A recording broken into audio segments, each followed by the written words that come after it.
All right, we need a motion to move back into public session. I'll make a motion. Second. All in favor? Aye. Aye. Good evening, everyone. Welcome to the May 28th board meeting. Please stand for the Pledge of Allegiance. I Pledge allegiance to the flag of the United States of America and to the republic for which it stands, one nation, under God, indivisible, with liberty and justice for all.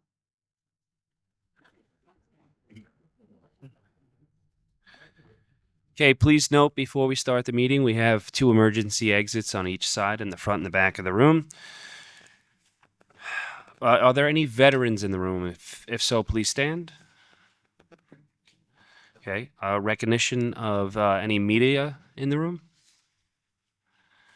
Okay, and we're going to come down to the floor. Yep. All right. Good evening. Tonight, we recognize and celebrate a truly special group of Miller Place retirees whose dedication, care, and commitment have helped shape our schools and community for decades. From our teaching staff, we honor Kelly Cuba, Christine Desiderio, Dawn Hibbard, Deborah Himmelman, Tara Pensky, and Jennifer Tremblay. We also recognize Anne Dubois from our confidential staff, Melanie Chiocchio, Suzanne Miselli, Barbara Rung, and Colleen Bastarino from our clerical and support staff, and Donald Pierce, our district treasurer. Collectively, tonight's retirees began their careers across the 1990s, 2000s, and 2010s, and have witnessed tremendous change throughout education. From chalkboards to smartboards, paper attendance to digital platforms, and generations of students walking through our hallways. Some of tonight's retirees began their careers before smartphones, streaming services, and even Google existed. Yet, through every change, their commitment to students and the Miller Place community remained constant. In attendance tonight are Ms. Christine Desiderio, Ms. Deborah Himmelman, and Ms. Tara Pensky. We are grateful they could join us this evening as we recognize their years of dedication and service to the Miller Place School District. At this time, I would like to invite Miller Place High School Principal, Mr. Kevin Slavin, to the podium to speak about Ms. Christine Desiderio and Ms. Tara Pensky and the tremendous impact they have had on our Miller Place community throughout their careers. So just before I get started, for full disclosure, Stephen is running the variety show tomorrow night, so he has pure authority to take down any tape he needs to take down in here, assign any seats, whatever you need to do, Stephen. We're very fortunate, and I appreciate the opportunity, Central Office and certainly the Board of Education, to give us a chance to recognize and just to try to portray a little bit of who we see every day. I don't like being at the podium alone, so I'm actually going to ask Ms. Pensky to come on up and join me. We'll give her a round of applause.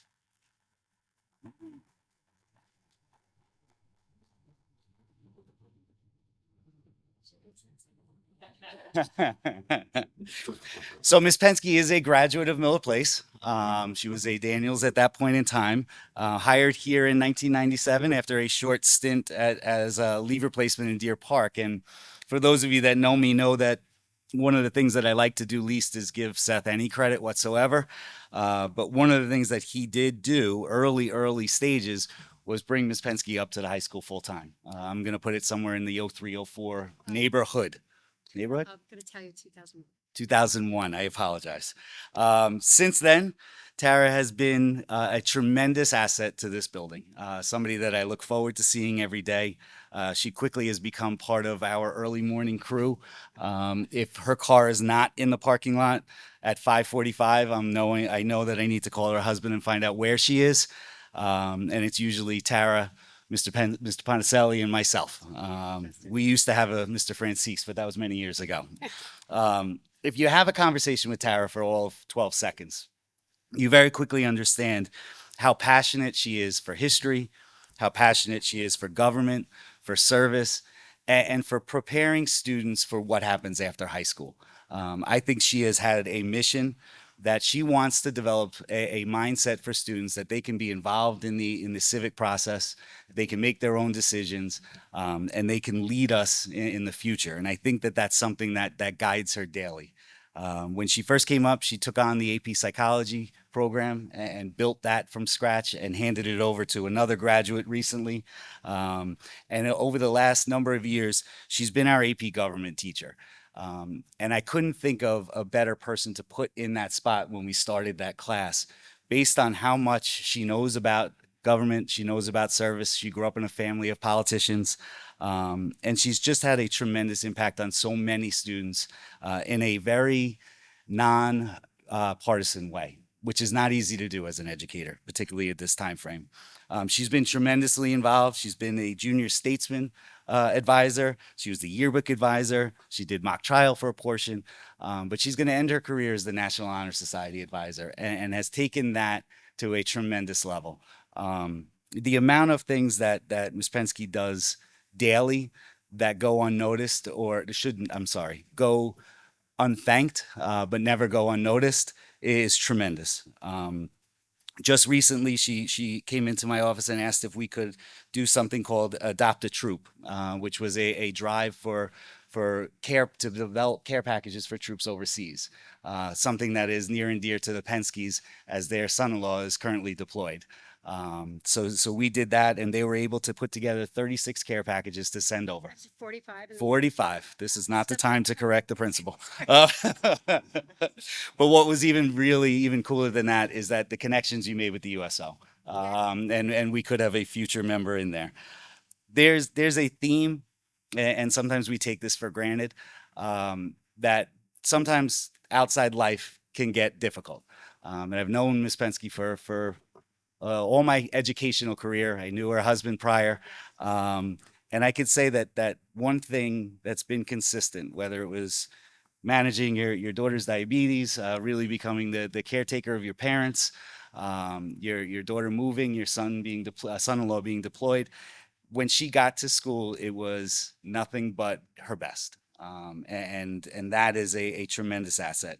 One of the things that I was thinking about coming here is that recently, as I want to say it was last year, we had a student that sort of fell on some hard times. And most of those hard times, to be completely fair, were his own doing. And he was in a spot that really he either had to get a high school diploma, or the path he was going to take at that moment was going to be severely, severely negative. So we have a program that's an online program that we can do some credit recovery, and we can get people to a better place academically. Ms. Penske is the advisor for that, for social studies. But she became much more than that. She became a life support for this student, even to the point that he would contact her late at night, after school hours, in a panic, asking questions about things. And I know when that phone rang, certainly her husband, Paul, probably wished she didn't answer it, but knew better than to say that out loud, because she always did answer, talked him through, got him a high school diploma. And I'm going to say we may never hear from him again, but if we never hear of him again, it's because Ms. Penske got him that diploma. So, and that's just one of those things that very few people know. I'm going to miss our 5:45 a.m. talks. You're welcome anytime. But you have just been a true friend, a tremendous colleague, a great asset to Miller Place, from being a student to being a now almost retired teacher. Definitely going to have a difficult time filling your spot, but I know where to get you if I need you. So congratulations for everything. Thank you. Thank God I'm a social studies teacher. I can just get up and speak spontaneously. I just want to take a moment to thank all of you. I got a call many years ago from a guy named Jerry Callahan, who said, "Do you know this guy, Kevin Slavin?" And I went, "Do I know Kevin Slavin?" And he said, "We're thinking about hiring him." And I said, he would be such an asset to our department, because when you work in a department for so long, it's, we all teach, right? And it's the people that you surround yourself with that matter. These are the people that you spend more time with them in your day than you do with your own family. And they become family very quickly. And Kevin, I can't even tell you how important those meetings in the morning. I swing by, I'm like, "Kevin," down the hallway, and how important they've become. And just because, again, it's just a matter of, hey, is it all right to do this? Can I do that? As a government teacher, I've prided myself in walking it's a very tight line I walk, and making sure that although sometimes my students, I think I'm playing one way or the other, a lot of times it's devil's advocate just to see what they'll say. Um, but I've prided myself in really maintaining a very, very tight line and making sure I was not appearing biased or trying to get a kid one way or the other. And that's become super important to me. I also pride myself in the fact that when students leave, they have an understanding of the world around them, which is not always easy to understand. Even myself, it's sometimes like, what is going on here? I question a lot of things. So I'm very fortunate. I have had so many people in my life. Kate Lynch has been amazing, our librarian, my department. So I just want to thank you. Along the way, I've always, I'll walk down the hall and see Sue, I'll see Will, and you're always such just a bright spot when I get to see you. So I appreciate it. Christine, I've had to work. Everybody, my gosh, you guys have been so wonderful. And I couldn't have done it without, my own family, who really understood moments when I would get those home, I get all sorts of things and I'd say, well, listen, I can't, I have to go and help a student. I have to go and do this, do that, or whatever the case was. And, I appreciate it. So thank you so much. I'll still be around in the community for a little while. So if you see me, say hi. All right. Thank you again.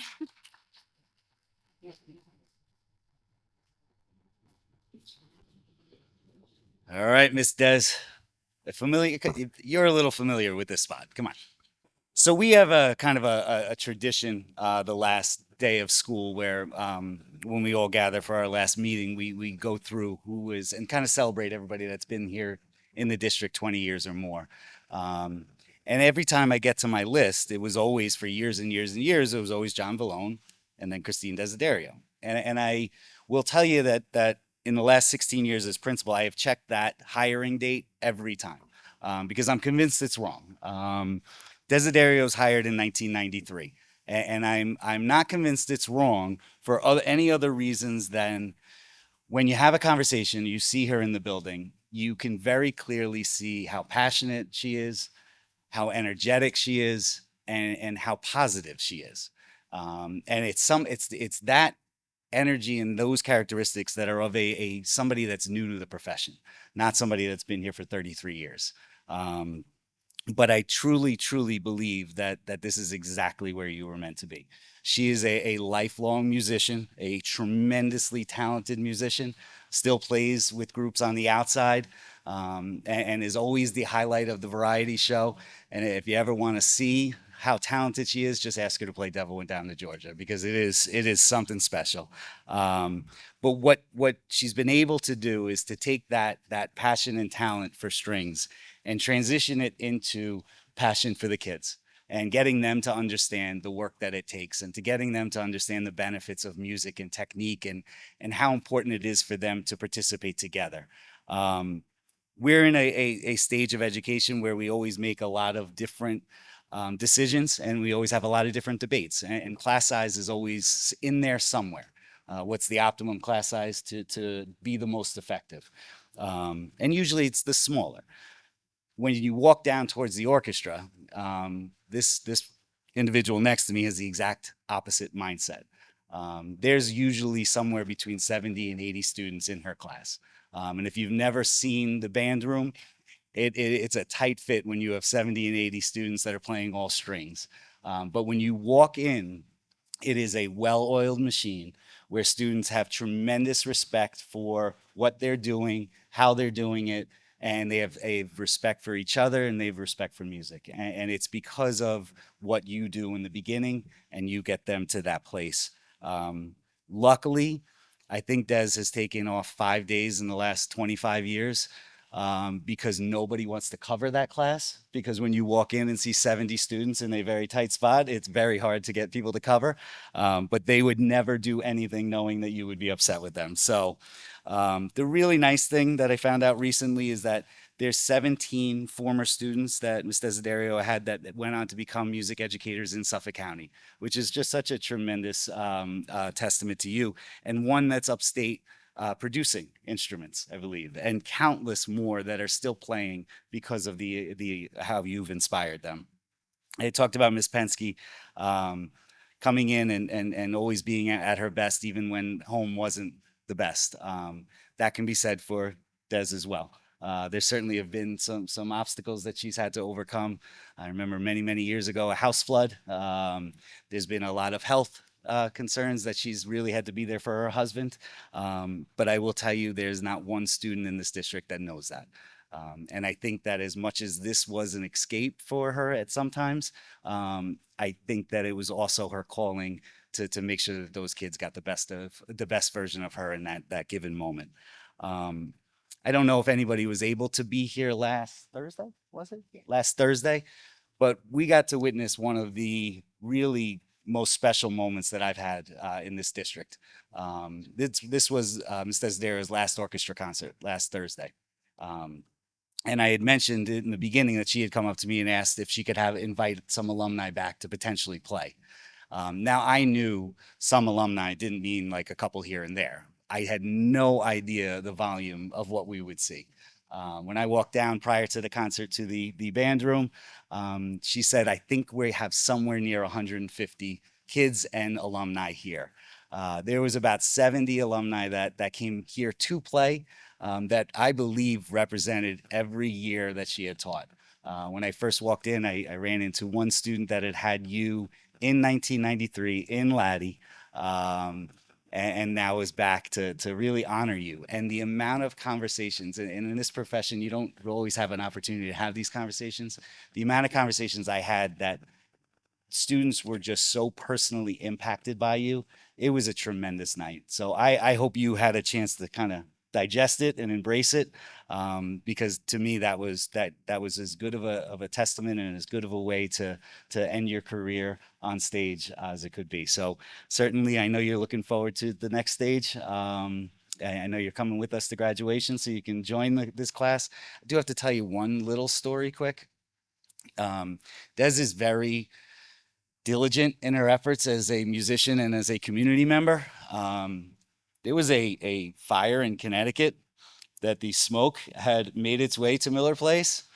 And when I walked outside, I was notified that someone had called 911 because there was a fire in the building. It was Des. So when the fire chief arrived, it was a very funny story. And he said he very kindly and very politely told us, no, those fires are on the other side of the sound. So luckily the building still stood. But certainly congratulations. I will always laugh at that story. Well done. Next up, I'm going to invite Miss Christine Mangiamelli, principal of the North Country Road Middle School, to speak about Miss Deborah Himmelman.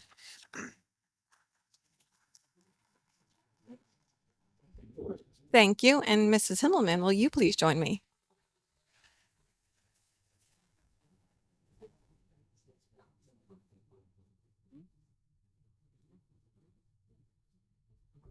Mr. Slavin asked if we're the same height. I tried to wear different shoes to be the same height as Mrs. Himmelman tonight, but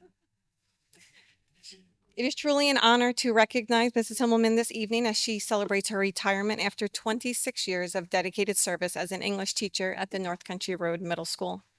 Debbie is the kind of educator who truly embodies the love of teaching. She is kind, patient, and deeply committed to her students, not just in what she teaches, but in how she teaches it. Her passion for literature is undeniable. She has a remarkable ability to bring stories to life in a way that make them meaningful and accessible to all learners. Debbie never believed in taking the easy road, and she doesn't allow her students to either. She challenges them to think deeply, to work hard, and to produce their very best. Every class period is purposeful.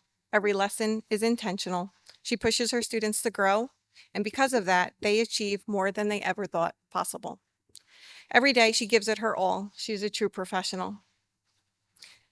At the same time, Debbie brings a unique energy to her classroom. She's theatrical in the best way possible, always keeping her students engaged, on their toes, and excited to learn, making learning come to life.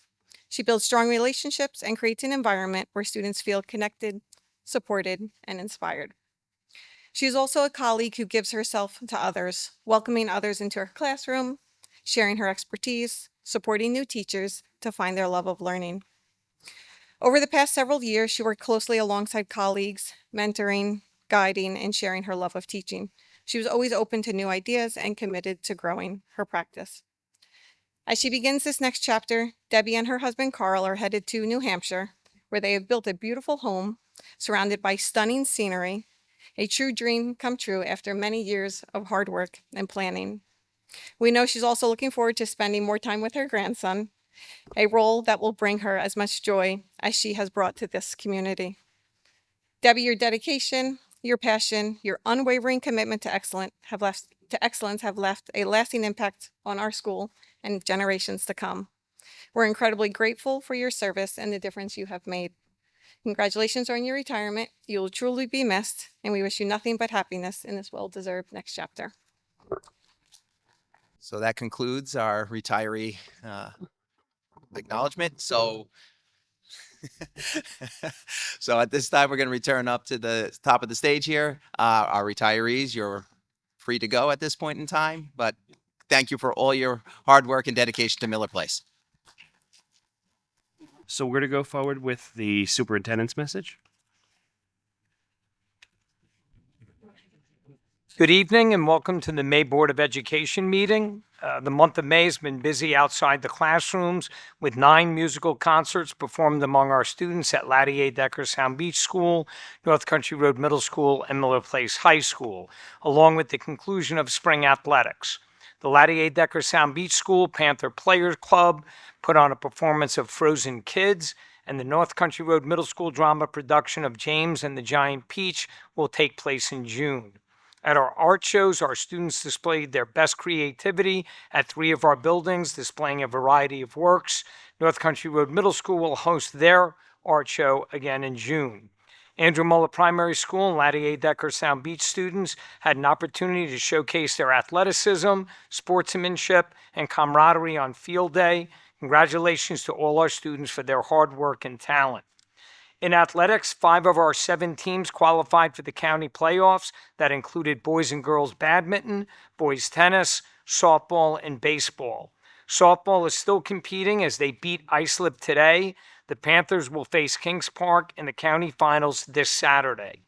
Miller Place High School recently held a national letter of intent signing for 11 student athletes. Adding to the 25 from the fall, there is 36 student athletes who will continue their athletic and academic careers after graduation. Regarding activities taking place in our classrooms, I will defer to Ms. Keller. Our trustee who will be reporting on behalf of the curriculum committee. Please check the district website calendar as our end-of-year activities continue throughout the month of June, culminating in our high school graduation. Please remember that any updates to the calendars will be made in red. Thank you. Thank you, Mr. Lipshy. Now for the board message to the community. We would like to thank everyone for attending the board meeting tonight, and would like to congratulate the honorees that are retiring. Ms. Wrightan is not able to be here tonight because she is attending the Nassau Suffolk School Boards Association 66th Annual Business Meeting and School Board Service Dinner. At this dinner, a retired Miller Place board member, Johanna Testa, will be honored for being selected to receive the Nassau Suffolk School Board's Service Award. This recognition is from Johanna's peers to thank her for her service to the Miller Place School District and community. In the May 26th edition of the Newsday, there was an article, AP Success Surges on Long Island. This article discussed how schools on the island have been increasing enrollment and success on AP exams. 110 schools were recognized for their commitment to success and students striving to achieve higher scores. Miller Place was awarded the silver level of distinction along with neighboring school districts of Mount Sinai and Shore and Wading River.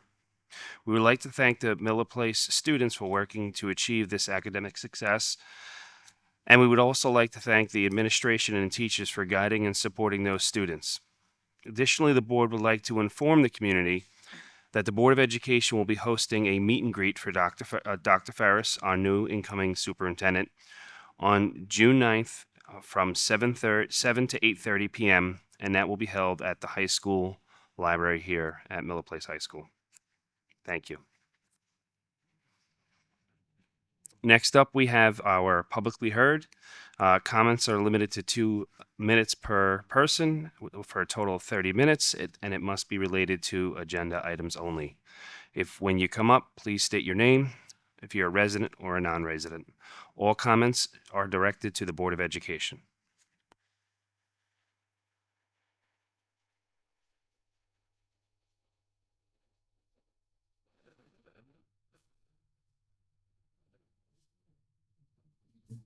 Hello, I'm Wode Gurin from Sound Beach.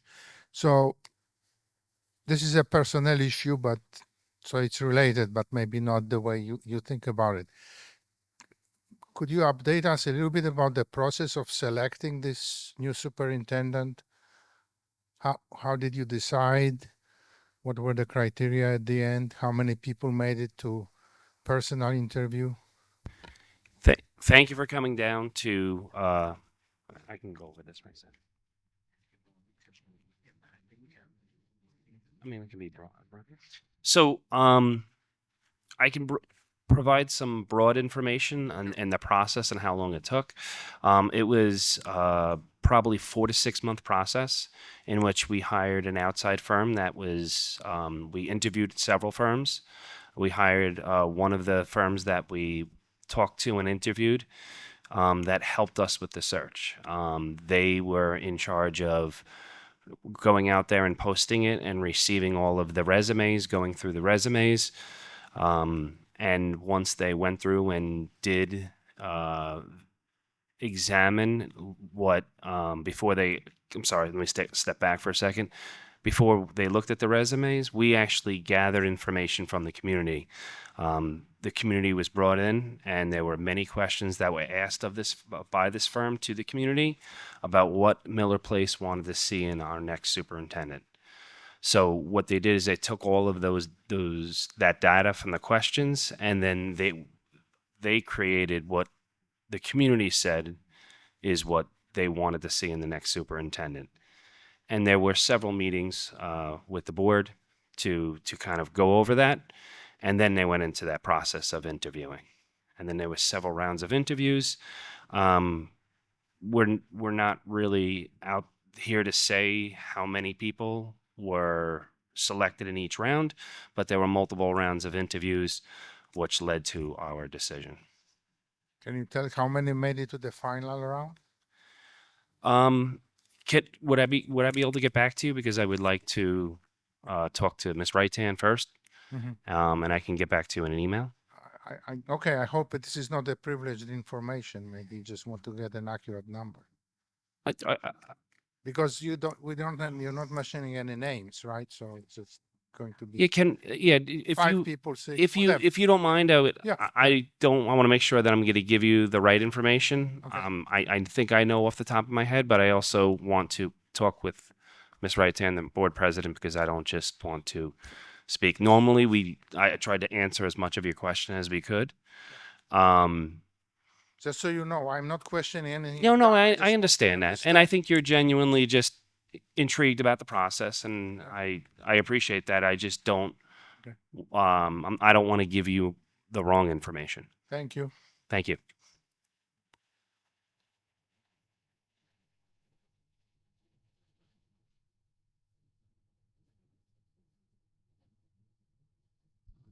Okay, nobody else. We're going to move on to the consent agenda.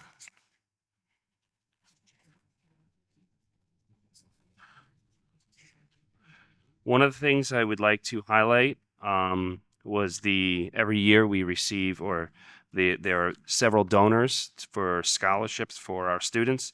So we want to recognize those people and organizations, the Suffolk Association of School Board Officials, Mary Jane Steed, Patricia Morbillo, Women of the Moose, Sophia Meniolis, Sound Beach Music, Gabrielle and Joseph Faithful, and Nancy Sanders, all donating to scholarship funds for our students.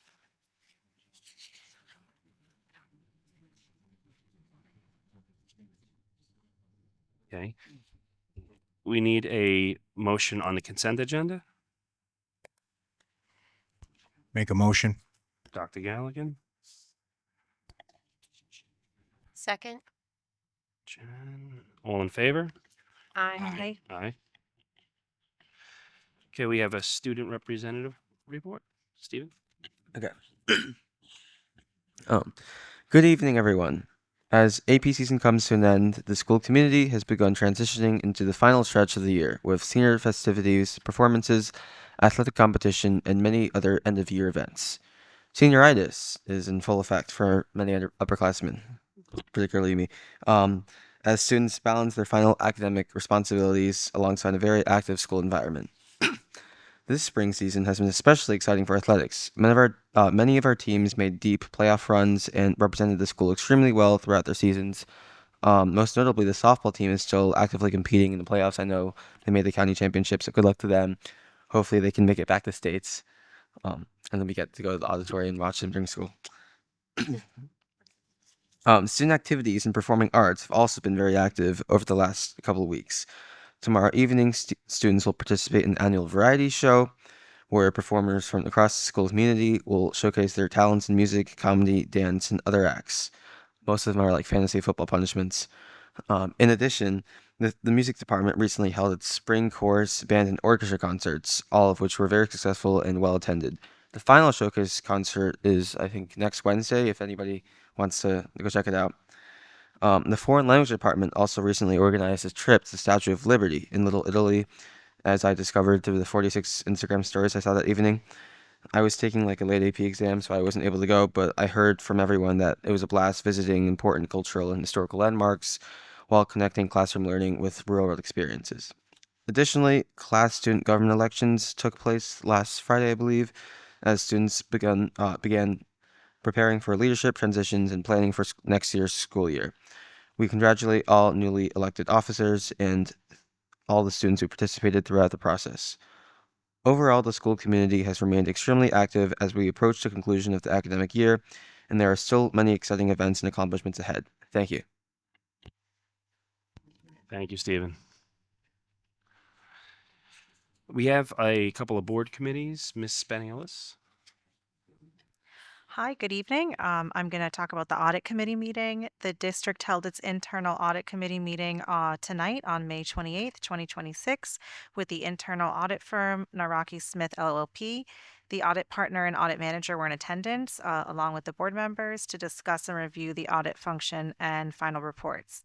The audit partner and manager reviewed the key control reports that were finalized for the 2025-2026 school year so far. The key control reports covered grant applications, journal entries, superintendent attendance, superintendent expense reimbursement, and federal and state reimbursement for transportation. The committee reviewed the cycle report for human resources. This cycle report was a detailed review of the internal controls over the human resources process. There were 3 minor findings in the report which are being addressed by the Director of Personnel. The committee discussed that the risk assessment report, which audits the overall internal controls of the district, has started and will continue over the summer. The board accepted the internal audit reports at tonight's meeting, and the audit committee will meet with the internal auditors again in the fall to accept the final risk assessment report when completed. I'm pleased to say that they had a very positive report for us and really praise the district for its organization, and everything that they audited came out great. So thank you. Thank you for your report. Ms. Keller? Hi, I'm pleased to share a brief overview of our curriculum committee that met on May 7th this year. Our district continues to align its instructional practices with New York State learning standards while implementing the New York State Portrait of a Graduate framework. At AMPS, students are learning about plants and animals by planting seeds in the classroom and visiting Benner's farm. While at the farm, students took a tour, held small animals, and participated in planting activities. Further, AMPS supported all students and NCR students by participating in PARP. NCR students visited AMPS classrooms and read to the students. AMPS students furthered their understanding of science and animals by exploring the life cycle of chickens and by hatching chicken eggs. At NCR, classrooms are integrating hands-on technology and science. For example, sixth grade math classes are using IndyCar coding to learn math through trial and error. NCR students are also exploring lunar eclipses, planetary motion, and visited the Vanderbilt Planetarium. The Friends of the Arts donated supplies to paint at a mural at NCR with influential figures such as Martin Luther King, Anne Frank, Abraham Lincoln, and Malala. And the painting was done by a Miller Place graduate, Gavin Sanfilippo. Additionally, sixth graders recently built their own musical instruments using common household items. A core component of the Portrait of the Graduate is preparing students for life beyond Miller Place. This is being accomplished through many high school programs. English 11 students are engaging in Socratic seminars and argumentative essays and jigsaws to align with Regents exam expectations. They are also exploring complex themes and historical topics through the reading of The Crucible. We also have a number of students participating and earning awards in regional math and science competitions. The business department has been supporting students' understanding of taxes, insurance, and the job application process. Additionally, 38 students are participating in the Seal of Biliteracy. They are completing their projects in Italian, Spanish, Mandarin, and Russian. These programs provide students with the foundational skills of decision-making, economic literacy, cultural understanding, and effective communication. The district is furthering our civics programs through human rights education, civics engagement, and field trips. High school students engaged with a virtual reality tour of Auschwitz and the Mobile Museum of Tolerance to discuss the impact of human rights violations. Additionally, we recently celebrated over 104 students registering to vote. Thank Very you. good. Thank you so much. At this moment, Ms. Carr, do you have a bond update? Thank you. Good evening, everyone. I would like to provide an update on the 2021 bond project. The NCR ventilation project has been completed and the classroom air conditioning is up and running. The emergency access road construction work was bid on April 24th and was awarded on April 29th to United Paving for $723,000. This work will start shortly. The contractor will be starting from the road and working towards the district property.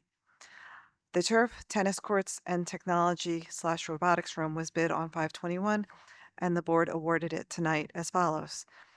For site work for the turf is Lantec was $623,000. Parkline asphalt for the tennis courts for site work $634,000. General construction for the robotics tech room is ACL Construction for $180,000. The tennis courts will hopefully start shortly once the contract and insurance review have been completed. Thank you. Thank you. Does anybody have any questions? We good? The access road, did they give any indication of when that might be completed?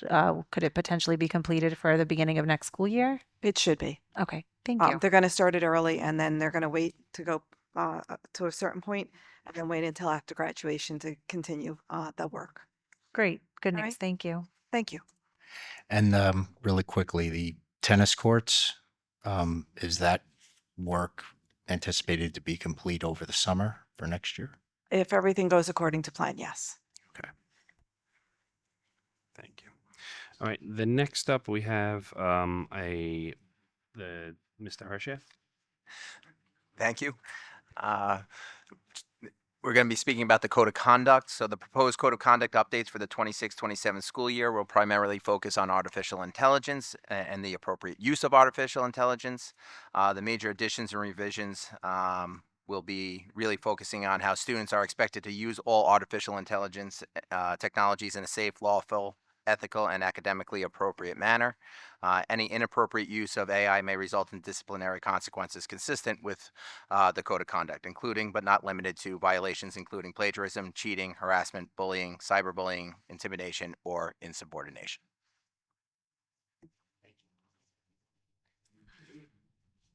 Underneath discussion and action, we go over a few things here. we have to accept the annual vote results. So on May 19th, 2026, there was a vote for the school budget, library contract, the museum budget, and then the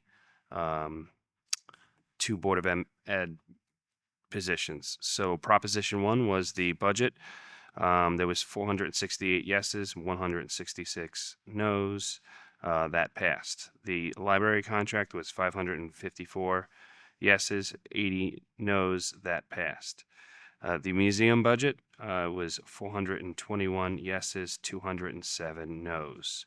There were two members elected to the Board of Education for a 3-year term, commencing on July 1st, 2026.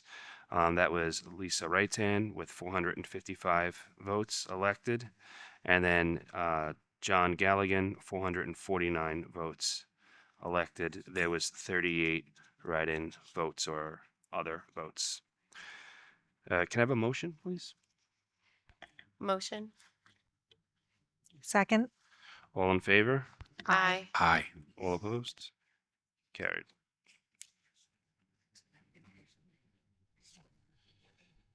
The next item here is a real property tax exemption for surviving spouse of a police officer killed in a line of duty. I need a motion on this. Make a motion. Second. Dr. Gilligan. Second is Andrea. All in favor? Aye. All right. We have no first-time reading for board policies. We have several policies in review and several policies in action. I need a motion by the board. Motion. Second. All in favor? Aye. Okay. That leads us to our second public be heard. Comments are limited to 2 minutes per person with a total of 30 minutes. Each person must state their name, whether a resident or non-resident. All comments are directed to the Board of Education. Board of Education follows Policy 1440, public complaints about district personnel, in which the board discourages those complaints or criticisms about district personnel in public meetings. If there's a concern about individual district personnel, please contact the superintendent of schools. Please come up to the microphone. Can I ask a little quick question? Oh, I'm sorry.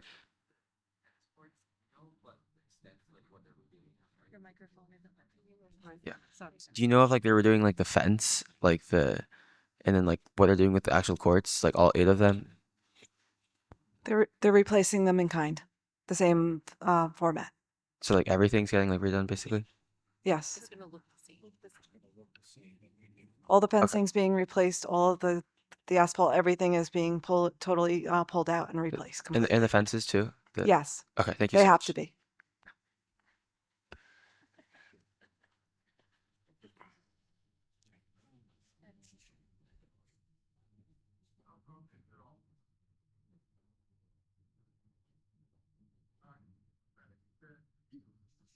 Water Gurin from Sound Beach again.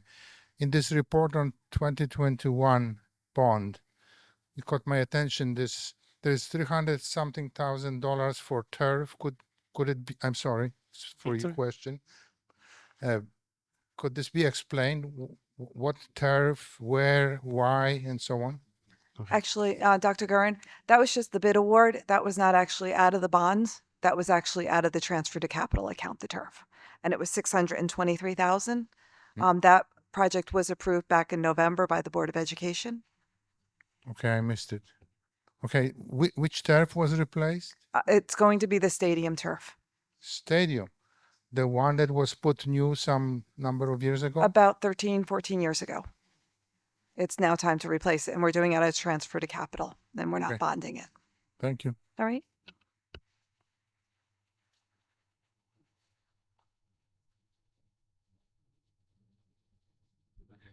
All right. Any other? We have no other, correct? Okay. We need a motion to adjourn the meeting. Motion. Second. All in favor? Aye. Aye. Thank you so much for coming tonight. Thank you, everyone. Okay, we're gonna have to make a motion to reopen the meeting to accept somebody coming to public be Okay, heard. I'll make a motion to reopen. Second. All in favor? Aye. No, okay. come on down. Andrea.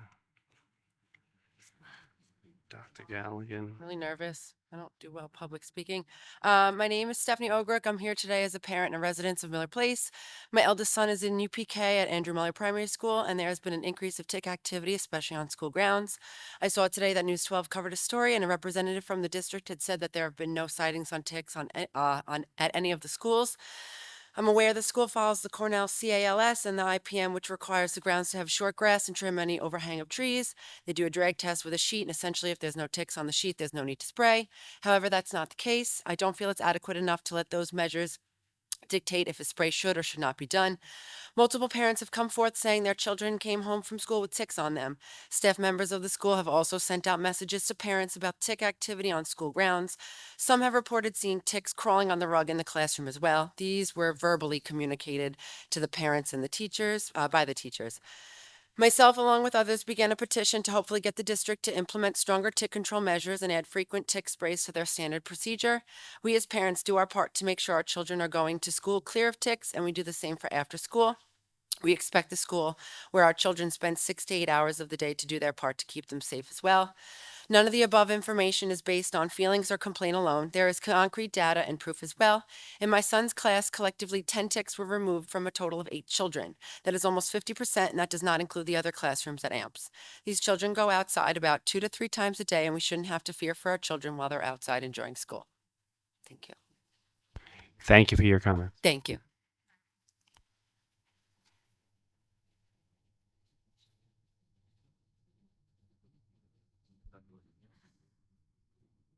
I'm just going to reply quickly. I know that you spoke to our board president about the issue. I think we were made aware today that there was a News 12 that you mentioned. So I'm not really sure what they reported. That's their reporting. But just to summarize what the board president went over with you was that the drag tests that you mentioned produced no ticks. But since you had brought all of this to our attention, we are going to be spraying the tick kills starting this Friday. We're going to be on a 2-week schedule through the end of the year, and then also continuing the rest of our measures. So we absolutely were taking the complaint seriously. Thank you for coming in, and hopefully that helps mitigate whatever ticks we're seeing. Thank you. Need a motion to adjourn the meeting? Motion? Second. All in favor? Aye. Meeting adjourned. All right. Good night, Thank you, everyone. everybody.